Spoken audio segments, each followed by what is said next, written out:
यानी कहने का मतलब है वरुण। वरुण ग्रह जो होता है, हाँ पहले बुध होता है, वो ग्रह जो होगा सबसे पहला बुध होता है। बुध के बाद जो है, बुध के बाद जो है वो आ जाएगा आपका शुक्र, ठीक है। बुध के बाद जो है शुक्र हो जाएगा, शुक्र के बाद जो है आपका पृथ्वी हो जाएगा, पृथ्वी के बाद जो आ जाता है वो मंगल आता है, ठीक है। मंगल आता है, फिर जो है आपका बृहस्पति आता है, बृहस्पति, बृहस्पति के बाद जो आ जाता है वो शनि आता है, शनि के बाद अरुण आ जाता है, ठीक है। उसके बाद जो है आपका वरुण आ जाता है। ध्यान रखना है, अगर बोला जाता है कि भाई इसका पृथ्वी का जो है वाहन कौन है, तो वो पृथ्वी का वाहन ध्यान रखना है कि वो शुक्र होता है। हाँ जी, चूंकि ये जो होता है इसी को हम लोग शाम का तारा, भोर का तारा इसी को कहते हैं, किसको, तो शुक्र को। जैसा चूंकि बहन इसलिए बोला जाता है क्योंकि इसके मतलब लगभग नियम को ये जो है दिखाता है। मतलब जो भी शुक्र पे आपको दिखेगा ना, मतलब पृथ्वी पे जो चीजें आपको दिख रहा है, जो भी लगभग वो सारी चीजें जो है, सारी प्रॉपर्टी को जो है फुलफिल करता है आपका शुक्र। इसीलिए जो है पृथ्वी का जो वाहन बोला जाता है वो है शुक्र, ठीक है। लेकिन बोले जाएगा कि जीवन कहाँ संभव है पृथ्वी के अलावा, तो संभव है आपका मंगल पे, ठीक है। ये चीजों को थोड़ी सी देखना है। लेकिन हम ये कह रहे हैं कि भाई ये जो बुध है, बुध का रफ्तार अधिक होता है क्योंकि ये निकट पे स्थित होता है, ठीक है। और दूसरा क्या, इसके करीब में, जितना करीब में आएगा ग्रह ना, सूर्य के करीब में जितना आएगा ग्रह, उसका जो भाई गति होता है वो तीव्र होता है। और जो दूरस्थ बिंदु पर अगर देखा जाए तो ग्रहों की गति धीमी होती है, ठीक है। दूसरा नियम में क्या कहता है, पहला नियम तो ये हो गया खत्म, तो भाई प्रत्येक ग्रह जो होते हैं वो सूर्य के क्या कर रहे होते हैं, चारों ओर जो है चक्कर लगा रहे होते हैं। ध्यान रखना, उसके दीर्घ वृत्ताकार पथ पर चक्कर, क्या द्रव, समझ गए। दूसरा नियम कहता है क्षेत्रफलों का नियम। देखो हल्की सी ये चीजों को मान लेते हैं कि हमारा सूर्य यहाँ पर है प्रेजेंट, मान लो एक ग्रह यहाँ पर है, ठीक है। ये ग्रह जो है इस बिंदु से इस बिंदु तक गया, ठीक है। और ये पूरा क्षेत्रफल देखो जितना भी होता है, और कोई दूसरा ग्रह इस जगह था वो आ जाएगा यहाँ, वो कहाँ रहा है, यहाँ से जो है यहाँ पर आ रहा है, ये ए ले सकते हो, ये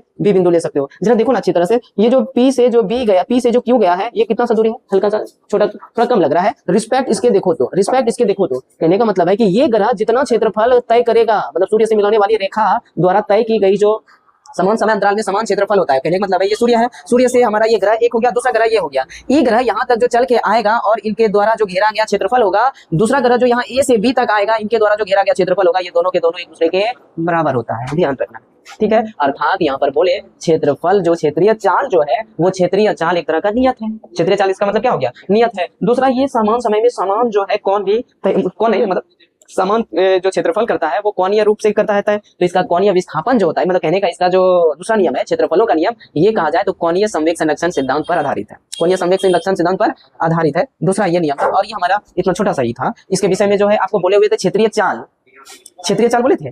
क्षेत्रीय चाल बराबर बताना, तो आप लोग क्या कहते हो, डीए अपॉन dt। ये है क्या भाई, तो ध्यान रखना ये नियत है, या नियतांक है। रीजन क्योंकि ये कभी भी क्या मतलब हो सकता है चेंज, क्या नहीं, ये क्षेत्रफल जितना है उतना ही ये क्षेत्रफल है। अगला कोई अगर ग्रह ले लेते, मान लो कि यहाँ पर आ जाता, कोई इस जगह होता ग्रह और ये यहाँ पर आ जाता, तो कोई दूसरा ग्रह भी जरूर होता इस जगह, तो वो यहाँ पर जरूर आ गया होता। यानी कि इनके द्वारा जो घेरा गया क्षेत्रफल होगा इस ग्रह के क्षेत्रफल के द्वारा, मतलब इस ग्रह के द्वारा घेरा गया क्षेत्रफल के बराबर होगा, ठीक है। अब तीसरा नियम आप लोग हेडिंग डाल दो। तीसरा नियम है आवर्त कालों का नियम।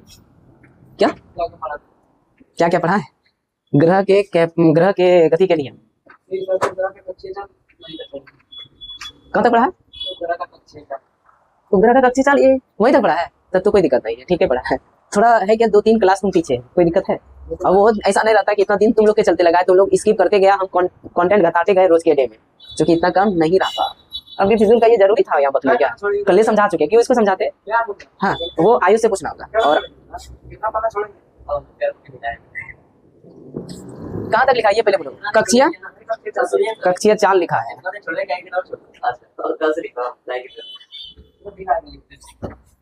इतना शिद्दत से नोट्स बनाएगा, इतना शिद्दत से पढ़ो भी तो तब ना मजा आएगा, समझे बात को। तो क्या रफ में लिखो ना, 7 जल्दी लिखो पहले इसको लिखो। तीसरा नियम है ये, तीसरा नियम लिख दो। हाँ केपलर के यानी ग्रहों के गति के जो है ये तीसरा नियम, बोलो क्या, आवर्त काल या फिर परिक्रमण काल। हाँ जी, परिक्रमण काल का नियम, लॉ ऑफ पीरियड्स।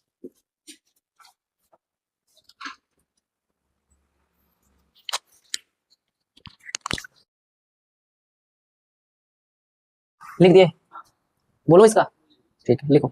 सूर्य के चारों ओर चक्कर लगाने वाले, चारों ओर चक्कर लगाने वाले लगाने वाले, चक्कर लगाने वाले ग्रह के परिक्रमण काल का वर्ग, ग्रह के परिक्रमण काल का वर्ग, इसको मान दो। दीर्घवृत्ताकार कक्षा, दीर्घवृत्ताकार कक्षा की दीर्घ, 2 सेकंड, दीर्घवृत्ताकार कक्षा की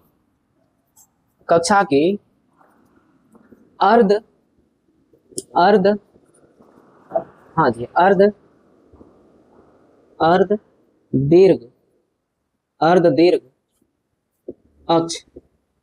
दीर्घ अक्ष के घन के समानुपाती होता है, घन के समानुपाती होता है, क्या बोला इसका फॉर्मूला? हाँ वो तो लिखेंगे ना।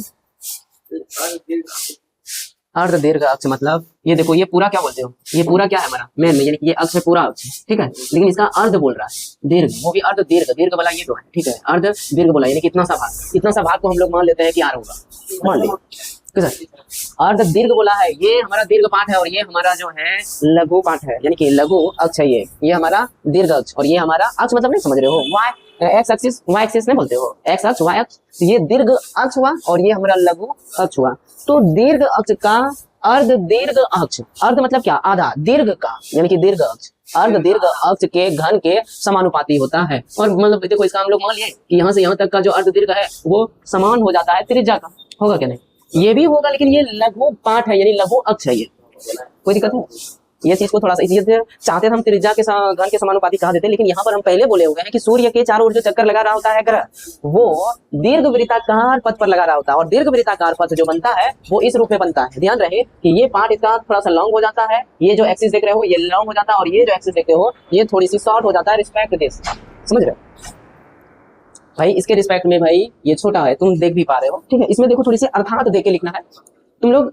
परिक्रमण काल को हम लोग किससे डिनोट करते हैं, कैपिटल टी से। परिक्रमण काल मतलब किसी भी जो है वृत्ताकार पथ का गति लगाने में यानी चक्कर लगाने में जो भी समय लगता है उसी समय को हम लोग परिक्रमण या फिर आवर्त काल कहते हैं। यहाँ पर उन्होंने बोला, केपलर साहब ने यहाँ पर बोला कि कोई ग्रह चक्कर लगाता, जैसे मान लो कि वो चक्कर लगा रहा है और कुछ समय उसको लग रहा है, जितना भी समय लग रहा है, जितना भी, मान लो कि ए से यहाँ तक गया, हम लोग मान लेते हैं कि ए से बी तक गया, यहाँ से जितना जाने में समय लगा और ये समय कैसा होगा, आवर्त काल का मान लेते हैं, आवर्त काल का, तो वो समय का वर्ग, ठीक है। और बोलता है ये जो इस वृत्त का यानी कि ये दीर्घ वृत्त का जो अर्ध दीर्घ अक्ष है उसके घन के क्या है भाई, समानुपाती, उसके घन के समानुपाती। अगर कोई ग्रह मान लो कि कुछ सेकंड में या कुछ समय में तय कर रहा है मतलब दूरी, तो वह जो समय जो है वो समय उसके अर्ध दीर्घ वृत्त के मतलब अर्ध दीर्घ अक्ष के जो है भाई घन के समानुपाती होगा। बात में कोई दिक्कत है? अब आ जाओ, इसमें अगर कोई दिक्कत हो तो बोलो। एक चीज देखो, समानुपाती हटता है तो कुछ ना कुछ आता है और तुम लोग जो है यहाँ पर ला सकते हो, और वो लाओगे कहोगे तो कुछ नहीं तो कांस्टेंट ला सकते हो। कितना लाओगे, कांस्टेंट, एंड तेरे पास क्या आ रहा है, आर स्क्वायर, है ना, छोटा आर बड़ा आर कुछ भी चलेगा, ध्यान रखना तुम्हारा वन लाइनर में बड़ा आर होगा। ओ आर स्क्वायर नहीं, आर क्यूब होगा, आर क्यूब हो जाएगा दोस्त, आर क्यूब हो जाएगा।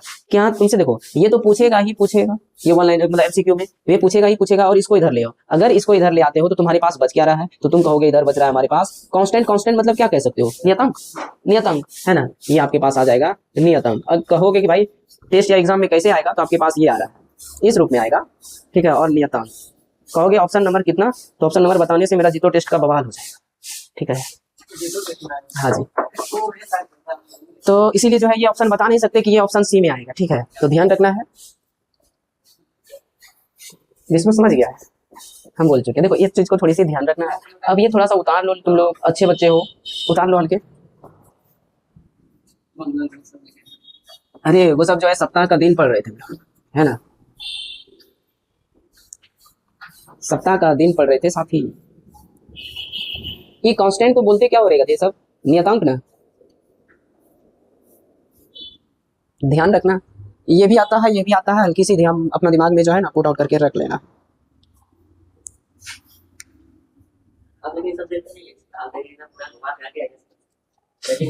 वो देखो जीतो टेस्ट में इसी तरह दिया जाता है, लेकिन आपका टेस्ट मैन जो जैक लेता है उसमें क्वेश्चन इससे मतलब कुछ कम जाएगा, लेकिन वो सारा क्वेश्चन टाइपिंग बाद में जाता है जो आपका आएगा जैक के लिए।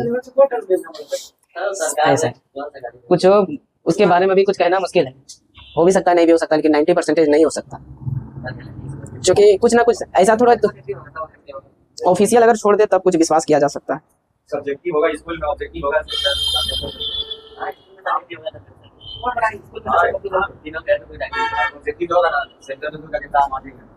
समझ रहे बात को? चलो ठीक है, हो सकता है, होना भी जरूरी है। तुम लोग पढ़ भी नहीं रहा है, मजाक बना के रखा है, खाली तो याद करेंगे। अब याद करना होगा आवर्तकाल का जो है नियम, जो केपलर के गति के तृतीय नियम जो है, केपलर के ग्रह के गति के तृतीय नियम जो है, या फिर केपलर का तृतीय नियम भी बोल देगा, कोई दिक्कत। ये चीज ध्यान रखना, पूछता है कि केपलर का प्रथम नियम क्या है, तो कक्षाओं का नियम। द्वितीय नियम क्या है, तो भाई क्षेत्रफलों का नियम। तृतीय नियम क्या है, तो आवर्तकाल का नियम या आवर्तीय काल का नियम।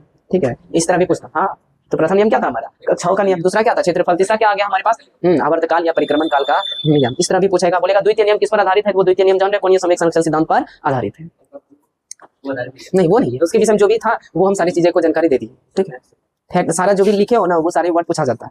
वहां बोला जाता है कि ग्रह किस नियम के तर्ज पर जो है सूर्य के चारों ओर लगा रहा होता है गति, तो वो है हमारा कक्षाओं के नियम के तर्ज पर। ठीक है, और वो भी कौन सा पथ पर लगा रहा होता है, तो दीर्घ वृत्ताकार पथ पर। ये थोड़ी सी जान रहे तुम लोग। चलो अब जो है ये नियम लगभग खत्म हो गया, लेकिन एक चीज जो है पूछा जाता है जो आप लोग से बताना संभव घट जाता है।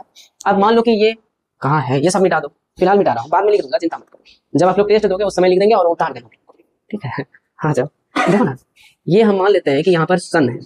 ठीक है, ये सन के चारों ओर हम लोग मान लेते हैं फिलहाल हमारी जो है पृथ्वी रोटेट हो रहा है। इनके बीच का जो भी होगा डिस्टेंस, वो डिस्टेंस के ही आधार पे ना ये हमें दिया गया है। क्योंकि आवर्तकाल का नियम कहता है कि भाई ग्रह का जो होगा आवर्त काल या फिर परिक्रमण काल, उसका वर्ग जो होता है उसके त्रिज्या का एक तरह से, अभी हम मान लेते हैं फिलहाल ये तो अर्ध दीर्घ अक्षयन है भाई, तो उसके जो है क्या हो जाता है, क्यूब के घन के समानुपाती हो जाता है ना। चलो ठीक है, जब ये रहता है यानी कि आर रहता है तो आपका इस रूप में दिया गया रहता है, और आपका दिनों की अवधि बताओ कितना हो जाता है, तो उस समय तो आप कहोगे अगर सिंपल में रहा इस तरह का आर, मतलब उसका अर्ध रहे, उस पर छेड़ा उड़ा नहीं जाए, तो दिन की अवधि कितना दिख जाता है। बाय द वे सूर्य को, सॉरी पृथ्वी को सूर्य की ओर लाओ और यहाँ पर ला के रख दो, तो हमारा त्रिज्या कितना हो जाएगा। त्रिज्या मतलब कहने का मतलब ये आधा घटा दो, कहने का मतलब है पृथ्वी और सूर्य के बीच की दूरी को आधी कर दो। हाँ जी, अगर आधी कर दोगे तो हमारा जो त्रिज्या था आर वो कितना हो जाएगा, त्रिज्या कितना यानी कि अर्ध दीर्घ जो था आर बटे कितना हो जाएगा। अच्छा बढ़िया से ध्यान दो, ये 365 क्या कितना हो जाएगा, लेकिन कैसे आधा होगा, यही तो निकालना तुम्हारी बेवकूफी हो गया। क्योंकि समय तुम्हारा देख रहे हो कैसे है, देख रहे हो ना, तुम क्या करोगे यहाँ से फाइंड आउट करोगे और कहोगे टी बराबर जो होगा वो होगा अंडर रूट आर क्यूब, कहोगे ना, आर क्यूब कहोगे क्या। अच्छा ध्यान दो थोड़ी सी, अगर आर क्यूब अंडर रूट रहा तब आपके पास दिनों की अवधि कितना 365। अगर इसको आप आधा कर रहे हो या फिर 1 निकाल दो तो दोस्त, अगर 1 निकालोगे तो आप कहोगे 365 upon under root R cube. अगर आपको निकालना हो कितना भाई, तो इसका जो है ए आधा कर दो और उस पर क्या कर दो क्यूब एंड जो है रूट। इस रूप में आपको निकालना है, निकालना तो इसी रूप में है ना भाई। अगर इस रूप में निकालना हो तो आप करोगे क्या भाई, कहोगे 365 बटे जो है आर पर पावर यानी कि अंडर रूट आर पर पावर कितना भाई 3, और ये तो क्या हो जाएगा आके इधर गुना होगा क्या, नहीं आर अपॉन जो है 2 का होल क्यूब होगा का अंडर रूट। कोई दिक्कत है क्या, इसको आप कटा छटा सकते हो, कहोगे हाँ ये 365 लिखिए, अंडर रूट यहाँ पर जो है ये है इंटू जो है आप लिख सकते हो सिंपल तरीका से इस रूप में लिख सकते हो क्या, नहीं 2 पर क्यूब है ना, ये हमारा कट जाएगा। अब हम किस यानी 365 को किससे भाग दे सकते हैं, तो कहोगे रूट अंडर 8 से, इससे भाग दोगे तो आपका दिन का अवधि जो आ जाएगा वो लगभग 129.11 कुछ ऐसा आ जाता है, तो लगभग 129 दिन आएगा। हाँ तो 2 निकल जाएगा, लेकिन फिर तो अंडर रूट रहेगा ही ना।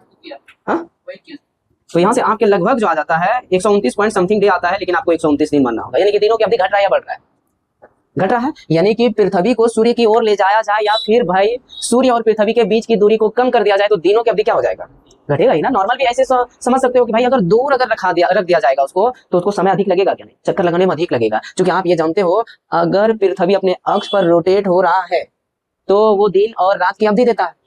अब ये बात तुम जान रहे हो कि भाई ये सन के चारों ओर जो है अर्थ क्या कर रहा होता है, रोटेट हो रहा होता है। साथ ही साथ ध्यान ये रखना है कि भाई ये अर्थ जो है ये पृथ्वी जो है ये पृथ्वी अपने अक्ष पर घूमते घूमते इस तरह घूमते घूमते जा रहा है और सूर्य का भी जो है चक्कर लगा रहा है, यानी कि परिक्रमा किसका कर रहा है, सूर्य का, और इसका परिभ्रमण काल भी है, यानी परिभ्रमण काल के तर्ज पर दिन और रात, लेकिन परिक्रमा जो कर रहा होता है उससे आपका क्या हो जाता है भाई, दिनों की अवधि निकलता है और ये सूर्य की चारों ओर चक्कर लगा रहा होता है। जब ये किसी और का चक्कर लगाता है तो उसको बोलते हैं परिक्रमा, ठीक है। और परिभ्रमण मतलब होता है अपने ही चारों ओर चक्कर लगा।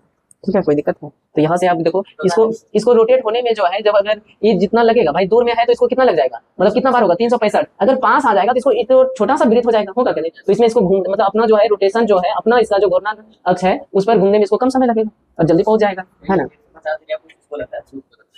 किसको? बुध को जो है अगर नॉर्मल कहा जाए तो 88 दिन लगता है, नॉर्मल कहा जाए तो 88। सबसे ज्यादा वरुण को लगता है और 224 जो है वर्ष लगता है, लगभग 224 वर्ष लगता है, ईयर्स नहीं। सूर्य के चारों ओर अगर चक्कर लगाए वरुण, तो वरुण को लगेगा 224 दिन। कितना लगेगा? सॉरी 224 वर्ष लगेगा, ध्यान रखना पृथ्वी के रिस्पेक्ट में। पृथ्वी अगर एक वर्ष में 365 दिन लगता है, यानी एक वर्ष में जितना घूमेगा वो, अगर बुध का बोला जाए कि बुध को चूंकि एक वर्ष घूमने में उसको कितना दिन लग रहा है 365, और अगर वरुण को बोला जाए कि एक बार चक्कर लगाओ सूर्य का, तो उसको पृथ्वी के रिस्पेक्ट में जो एक वर्ष लगता है उसको 224 वर्ष लगेगा घूमने में, यानी कि सूर्य का पूरा चक्कर लगाने में वरुण को 224 दिन लगेगा। यानी कि दूरी बढ़ रहा है तो दिनों की अवधि क्या हो रहा है, बढ़ते जा रहा है। अगर दूरी सूर्य से जितना दूर अधिक रहेगा ग्रह, उसकी दिन की अवधि क्या होगा, उतना ही अधिक होगा। उसी प्रकार अगर आप भाई ग्रह और सूर्य के बीच की दूरी को घटा दो तो दिन की अवधि क्या हो जाएगा, घट जाएगा। और अगर पृथ्वी का आप निकाल रहे हो तो उसकी दिन की अवधि क्या हो जाएगा, अगर आधी कर देते हो त्रिज्या को तब, यानी कि उनके बीच की दूरी को आधी कर देते हो तो दिनों की अवधि कितना हो जाता है, 129 दिन। अब आप लोग कहोगे कि नहीं 365 को क्या करो ना, आप 2 से भाग दे दो, नहीं निकलेगा। ध्यान रखना, चूंकि यहाँ आवर्तकाल का नियम दिया है, इसीलिए ना दिया है भाई आवर्तकालों का नियम। जल्दी से आप लोग जो है इसको उतारो। लिखा तो दिया है ना, नहीं लिखा है, आप फॉर्मूला लिख लियो। ओहो, वो फॉर्मूला लिख दिया तो अब थोड़ी सी स्टार डाल दो। इसके नीचे में तीनों कथा लिख लिया था ना, नियताओं गुणतंत्र ये सारा चीज हो गया ना, उतारी थी रे, सब तो उतार लिया था ना। अब जरा यहाँ पर करो, लिखो स्टार डाल के। यदि पृथ्वी से सूर्य की दूरी, यदि पृथ्वी से सूर्य की दूरी आधी कर दी जाए तो दिनों की संख्या 129 हो जाएगी, 129 हो जाएगी। अब नीचे में थोड़ा सा एक्सप्लेनेशन दिखा दो आप लोग, है ना। अब यहां से दिखा दो। अनिल इसी मिटा, ऐसे भी कोई भी उतार सकता है, कोई गारंटी नहीं है। हल्की सी देखना, यहाँ पर एक्सप्लेन कर लेना आप लोग।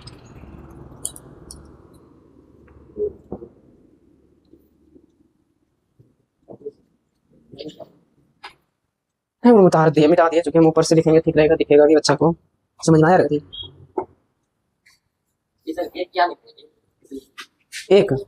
एक जो है हम लोग किया क्या है, ईटो को जो है फ्री कर रहे हैं, यानी कि इसको अगर भाई इतना दिन में कहा जाए इतना, तो एक दिन का निकालेंगे, यानी कि एक का निकालेंगे, इसके एक त्रिज्या का निकालेंगे तो हमारा ये तो इधर चला जाएगा। ये एक का निकला है इतना, तो हमको निकालना है, अगर आपका स्पेस होगा तो अच्छी तरह से लिख देना है, यानी कि अंडर रूट अच्छी तरह से लिखना है r/2 का होल क्यूब, r/2 का होल क्यूब, क्योंकि हमारे पास स्पेस नहीं था। देखो इसके बाद यहाँ तक अगर कर लिए हो तो हम इधर कर देते हैं, ठीक है।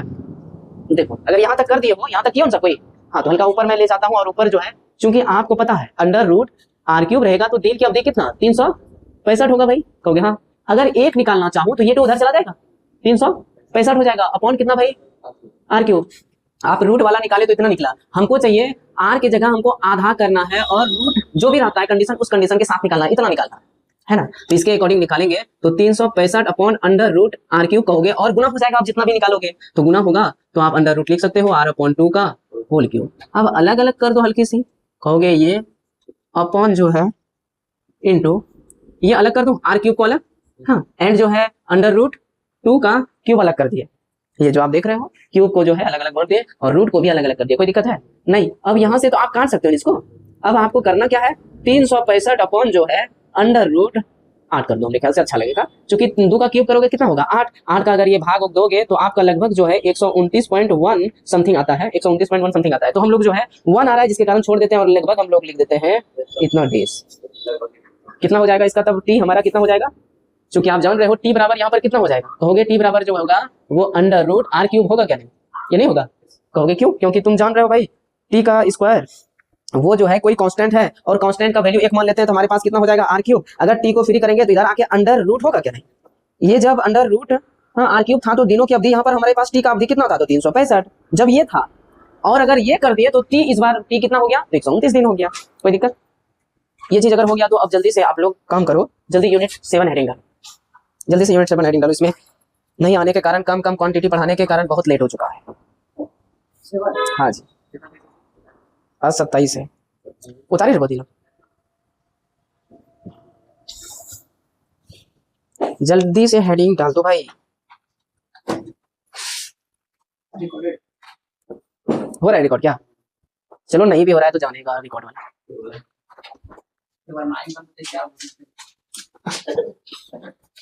और रियलिटी बताते हैं, बाद में बोला गया होगा, तुम बाद में भी कथा सुना होगा कि संकेत पूछेगा कि क्या बात हुआ होगा, क्या कह रहा था, ये सारा भी बात हुआ होगा, ये सब बातें सुना उसमें, बाद में ये सब भी बोला होगा, ये सब बोला होगा कि ये शायद संकेत का नाम बोल दिया था, ठीक है, मतलब तुम्हारा नाम बोल दिया था और बोला कि बताओ, फिर उधर से बोलता है कोई कि अरे यार संकेत को तुम लोग भूला नहीं है, बोलता है ही वो ऐसा इंसान। और तुम ये वीडियो देखा भी होगा, उसमें ही ये सब वार्तालाप हुआ होगा। बात है कि बहुत दिन हो गया देखने के बाद जो है तुम्हारे मन में तो चलता होगा, लेकिन तुम जब सो गया तो सारा चीज भी तुम्हारे अंदर की जो है जिज्ञासा भी सो चुका था।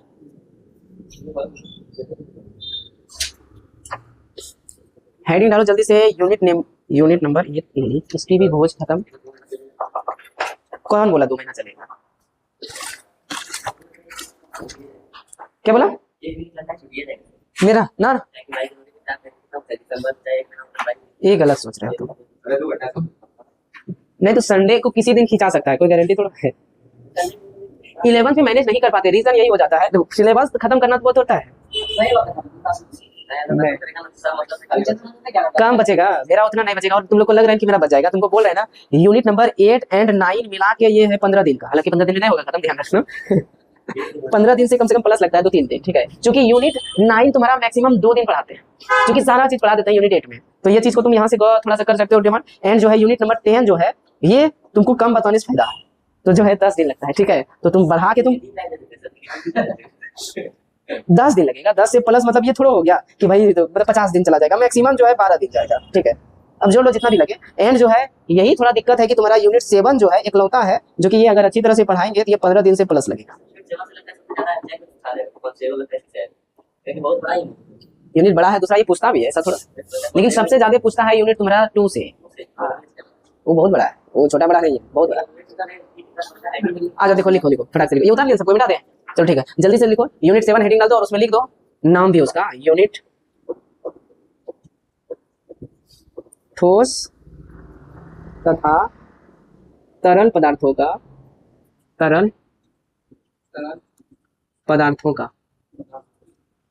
यांत्रिक गुण।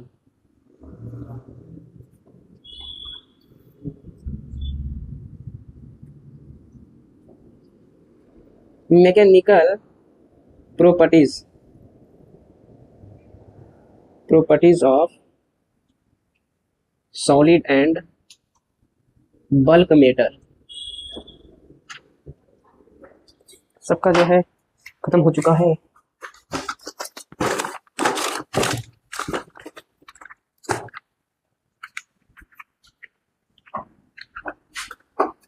लिख दिए, चलो ठीक है, चैप्टर नंबर 1 लिखो, चैप्टर नंबर 1 लिखो जल्दी से, चैप्टर नंबर 1 में लिखो ठोस पदार्थों का यांत्रिक गुण, ठोस पदार्थों का यांत्रिक गुण, चैप्टर नंबर 1 में लिखो ठोस पदार्थों का यांत्रिक गुण। हाँ जी लिख दिए, ठोस पदार्थों का, इंग्लिश लिखेगा तो यहीं पर तो है, सॉलिड मेट लिख दो ना, ये mechanical properties of solid matter.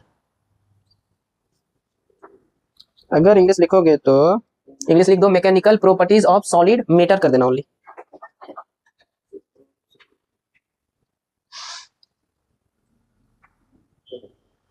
दूसरा लिख दो जल्दी से, हाँ लिख डालो, 2 चैप्टर लिखा है पढ़ाएंगे, मतलब कि खाली लिखा देते हैं पहले कौन कौन सा पढ़ोगे। दूसरा में लिख दो तरल पदार्थों का यांत्रिक गुण, 1 का हेडिंग डाल देना, तरल पदार्थों का, हाँ यार क्या मजाक हो गया आज में।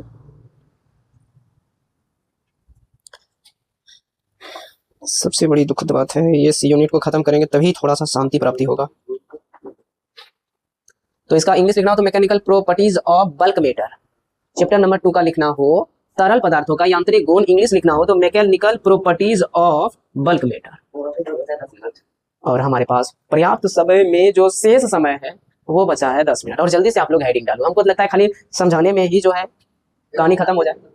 आज खाली समझ के जाओगे क्या? हाँ रे चलो लिखो, एकदम लिख दो, आज खत्म कर दो, आज खत्म कर दो, ठीक है जल्दी से हेडिंग डालो। विरूपक बल लिखो जल्दी से हेडिंग, हाँ क्वेश्चन, विरूपक बल किसे कहते हैं, यानी कि हिंदी अगर डिफॉर्मिंग फोर्स, विरूपक बल लिख दिया ना, डिफॉर्मिंग फोर्स, क्या मैं इसका बोलूं डेफिनेशन? हाँ तो वही चीज यहाँ पर चलेगा।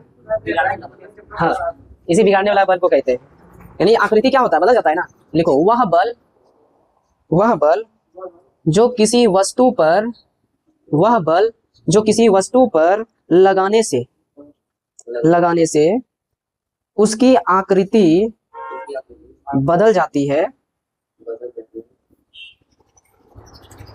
अर्थात लिखना थोड़ा सा, बदल जाती है अर्थात वस्तु विकृत हो जाती है। वस्तु विकृत, विकृत भी मतलब होता है आकृति बदलना, मतलब उसका विन्यास में चेंज आना। विकृत हो जाती है, विरूपक बल कहलाती है, विरूपक बल कहलाती है। सारा सिस्टम कल सीखना, फिलहाल अभी क्वेश्चन लिखते रहो। प्रत्यानयन बल दूसरा लिख दो, प्रत्यानयन बल। डेफिनेशन कहाँ लिखा है सबका, ये सब तो जो है कल फिर से वही चीज सीखेगा, लेकिन यहाँ पर वो सारा सिस्टम भी सीखेगा चीज, जो कि अभी हम मेन उसका वहां तो नॉर्मल तुम्हारा स्प्रिंग को खींचा बिगाड़ दिया, ये बल को हमने विरूपक बोला, सुधारने वाला बल को हम लोग प्रत्यानयन बल बोला, वही काम यहाँ पर हो रहा है। अर्थात वो ये चीज तो जान रहा था ना, विरूपक बल उधर बिगाड़ने वाला काम कर रहा था और ये सुधारने वाला काम कर रहा था, ये इधर लग रहा था, ये इधर लग रहा था, यानी कि विरूपक बल के विरुद्ध में जो बल लग रहा है उसी बल को सिंपल सा डेफिनेशन लिख दो। लिखो, विरूपक नहीं, विरूपक बल के, इसका डेफिनेशन लिख दो, विरूपक बल के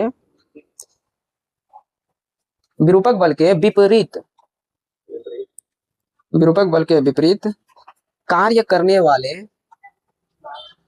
वाले बल को प्रत्यानयन बल कहते हैं। नीचे में अर्थात देके लिख दो, यानी कि प्रत्यानयन बल बराबर प्रत्यानयन बल बराबर विपरीत विरूपक बल। क्या बोला? हाफ एफ बटे एल नहीं होगा, एक्स लिए होंगे और वो स्प्रिंग नियतांक था, लेकिन ये नहीं दिए होंगे, मतलब जो है इसमें स्क्वायर किए होंगे ना, एक्स स्क्वायर यहाँ पर ये हाफ तो बाद में आएगा। इस ये तो हम लोग नॉर्मल जानते थे कि इस तरह रहता था, यहाँ से जो है हमारा के आता था कांस्टेंट, इसको स्प्रिंग नियतांक बोलते थे, और के बराबर जो है एफ अपॉन एक्स आता था, ये था स्प्रिंग नियतांक का जो फॉर्मूला आया था, वो आया था हाफ के एक्स का स्क्वायर, ऐसा है, मतलब एक ऊर्जा था, यानी कि यू लिए थे, ये प्रूव करके भी दिखाए थे हम, छोड़ो इसको। प्रत्यानयन बल बराबर लिख दो, हाँ, विरूपक बल का विपरीत बल, विरूपक बल के विपरीत बल, मतलब सिंपल सा डेफिनेशन भी बोल सकता है, अगर ज्यादा हमें लगे कि भाई समय लग रहा है तो छोटा सा, विरूपक बल के विपरीत बल को क्या बोलते हैं, कोई दिक्कत है? अब जल्दी से लिख दो आप, है सारा चीज समझाएंगे, जस्ट इसी के नीचे जो प्रत्यास्थता आ रहा है, क्योंकि सारा काम होता है, ये जरा सा हेडिंग डालो, अब दूसरा हेडिंग डाल दो और लिखो उसमें प्रत्यास्थता। हाँ हैशटैग की डालो, यही सारा चीज कल बता देंगे। हाँ जी, हाँ नहीं प्रत्यास्थता और लिखो, गुणक है यार, गुणक बाद में आएगा, ये क्या कर रहे हैं तुम लोग? प्रत्यास्थता यार, प्रत्यास्थता ओनली, यानी प्रत्यास्थ वस्तु नहीं जान रहे हो, वो सबके बारे में सीखोगे, यानी कि प्रत्यास्थता गुणांक आएगा जब हम लोग काम इस पे करने लगेंगे। अभी कैसे हो जाएगा गुणांक? तो तब कहते हैं जब समानुपाती के बेसिस पे आता है, वो आएगा, अभी नहीं, जब हम लोग हुक का नियम पढ़ेंगे तभी आएगा, अभी नहीं आने वाला है। और हुक का नियम पढ़ने में लगता है कि 2 दिन लगेगा, यानी कि कल भी पढ़ेगा, परसों भी पढ़ेगा, तब परसों आ जाएगा। चलो ठीक है, आगे पढ़ो, हो सकता है कल भी आ सकता है, नहीं निकलने परसों। जल्दी से लिखो इसका, किसी वस्तु का वह गुण,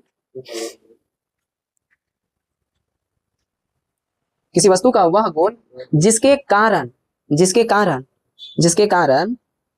जिसके कारण उस पर आरोपित विरूपक बल को, उस पर आरोपित, किसी वस्तु का वह गुण आरोपित, हाँ आरोपित, उस पर आरोपित विरूपक बल को हटा लेने